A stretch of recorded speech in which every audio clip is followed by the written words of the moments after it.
வணக்கம் நண்பர்கள், நான் உங்களுக்கு பச்சை தமிழன் வெங்கி வீரா. இன்றைக்கி பார்த்தீங்கன்னா உங்களோட மொபைல் அன்லாக் பண்ணது எப்படி சொல்லி தர போகிறேன். அதுக்கு முன்னாடி பார்த்தீங்கன்னா உங்களோட மொபைல் லாக் ஆகிடுச்சுன்னா அதை அன்லாக் பண்ணோன்னா உங்களோட பர்சனல் டேட்டா டெலிட் வந்து ஒரு செக்யூரிட்டி பர்பஸ்க்காக தான். இல்லைன்னா உங்களோட தொலைஞ்சு போன மொபைல் யார்கிட்ட கிடைச்சாலும் சரி அவங்க அன்லாக் பண்ணிவிட்டு உங்களோட பர்சனல் டேட்டா எடுக்க முடியும். அதுக்காக தான் ஒரு செக்யூரிட்டி ஒன்று இருக்குது. அதை ஃபஸ்ட் நீங்கள் புரிஞ்சுக்கோங்க. மொபைல் அன்லாக் பண்ணோன்னா மொபைல் டேட்டா எல்லாமே எரேஸ் ஆகிருமே, அதுதான் படக்கூடாது, அது மாதிரி ஆகக்கூடாதுன்னு நினச்சா முடியாது.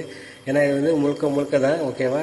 ஏன்னா உங்களோட ஃபோன் வந்து லாக் வந்து யார்கிட்ட கிடைச்சாலும் தப்பாக யூஸ் பண்ணுறதுக்கு வந்து சான்சஸ் இருக்குது, ஓகேவா. தென் பார்த்தீங்கன்னா எல்லா ஃபோனுக்கும் வந்து ஒவ்வொரு மாதிரி இருக்கும் அன்லாக் பேட்டர்னு. அதே மாதிரி நீங்கள் ட்ரை பண்ணி பாருங்கள். இது மோஸ்ட்லி வந்து உங்கள் ஃபோனில் இருக்கிற அன்லாக் பேட்டர்ன் ஓப்பன் பண்ணுறதுக்கு ஈஸியாக இருக்கும், ஓகேவா.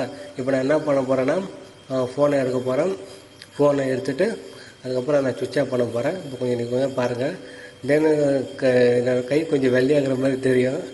அது என்னோடய கை தான். இப்போ தான் லைட்டாக பேரலாக தட்டியிருக்கேன் கைக்கும். நான் பவர் ஆஃப் பண்ணிட்டேன், ஓகேவா. இப்போ பவர் ஆஃப் பண்ணுங்க. நான் ஆஃப் பண்ண போகிறேன்னா நீங்கள் அப்படி மஸ்ட் ஃபாலோ பண்ணுங்கள், ஓகேவா. இப்போ நீங்கள் என்ன பண்ணுறீங்கன்னா ஃபோனை எடுங்க. ஃபோனை எடுத்துகிட்டு அதில் பார்த்தீங்கன்னா சில மொபைலில் வந்து டவுன் பட்டனாக இருக்கும், இல்லை வந்து அப் பட்டன் இருக்கும், சரிங்களா. ஒவ்வொரு ஃபோனுக்கும் மாறுபடும். இந்த ஃபோனுக்கு பார்த்தீங்கன்னா வால்யூம் அப் பட்டனு. அப் பட்டனையும் வந்து அப்புறம் ஹோல்டிங் பட்டன் ரெண்டையும் சேர்த்து ப்ரெஸ் பண்ணணும். அதாவது அப் பட்டன் அப்புறம் ஹோல்டிங் பட்டன் ரெண்டையும் ப்ரெஸ் பண்ணிங்கன்னா உங்களுக்கு வந்து ரீடிங் ஆகும். தென் பார்த்தீங்கன்னா ஒரு ஆண்ட்ராய்டு பொம்மை குட்டி ஒன்று ஓடியாரும், ஓகேவா.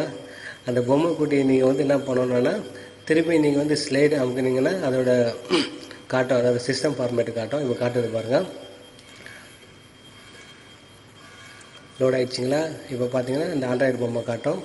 அதில் பார்த்தீங்கன்னா எல்லாமே போட்டிருக்கோம். அதில் வந்து பார்த்திங்கன்னா ரீபூட் சிஸ்டம்னு இருக்கும், ஓகேவா. ரீபூட் சிஸ்டம் நவுன்னு இருக்கும். அதை ஓகே கொடுத்துட்டு உங்களோட மெயின் பட்டன், ஓகேங்களா, நீங்கள் ஸ்லைடு கொடுத்துக்கலாம். ஸ்லைடு கொடுத்து பார்த்தீங்கன்னா நிறைய பேருக்கு அதில் மெயின் பட்டன் இருக்கும். பார்த்தீங்க மெயின் பட்டன்னா பெரிய பட்டன் உங்களுக்கு பார்த்தீங்கன்னா அந்த பட்டன் தான். அந்த பட்டனை நீங்கள் ப்ரெஸ் பண்ணிட்டீங்கன்னா போதும், உங்களோட ஃபோனு ஆட்டோமேட்டிக்காக ரீபூட் ஆகிரும். ரீபூட் ஆச்சுன்னா உங்கள் ஃபோனு புதுசாக வாங்கும்போது எப்படி இருந்தால் அதே போல் தான் இருக்கும், ஓகேவா. அதே மாதிரி நீங்கள் திருப்பியும் வந்து ஓப்பன் பண்ணிவிட்டு நீங்கள் எப்பயும் போல் யூஸ் பண்ணிக்கலாம், ஓகேங்களா. தயவு செஞ்சு பாஸ்வேர்டை வந்து நீங்கள் வந்து போடும்போது நாங்கள் வச்சுக்கிட்டு போடுங்க. ஏன்னா வந்து இதான் நிறைய ப்ராப்ளம் வருது. ஏன்னா வந்து அஞ்சு டைம் மேலே ட்ரை பண்ணிங்கன்னா அன்லாக் ரொம்ப லாக் ஆகிடும். அதுக்கப்புறம் ஒன்றும் பண்ண முடியாது.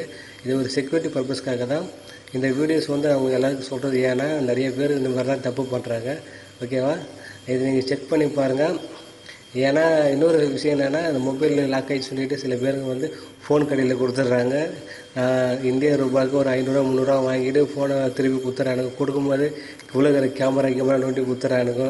அதனால் வந்து ஃபோன் ப்ராப்ளம் ஆகுது. இனிமேல் நீங்களும் ஒரு செல்ஃபோன் மெக்கானிக் தான், ஓகேவா. நம்மளை பச்சை தமிழில் பக்கத்தை வந்து மஸ்ட் வாட்ச் பண்ணுங்கள். இது போல் உங்கள் டிப்ஸ் நாங்கள் சொல்லிக்கிட்டே இருப்போம், ஓகேவா.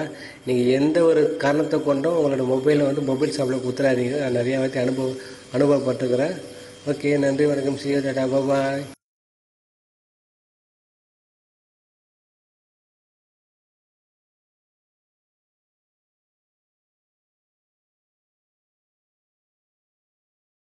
தமிழ் தெரியாத இங்கிலீஷ்காரங்கிட்ட தமிழ்ல பேசக்கூடாதுன்னு தெரிஞ்ச உனக்கு இங்கிலீஷ் தெரியாத பச்சை தமிழங்கிட்ட இங்கிலீஷ்ல பேசக்கூடாது என்ன தெரியாம போச்சு. கருப்பு தமிழனா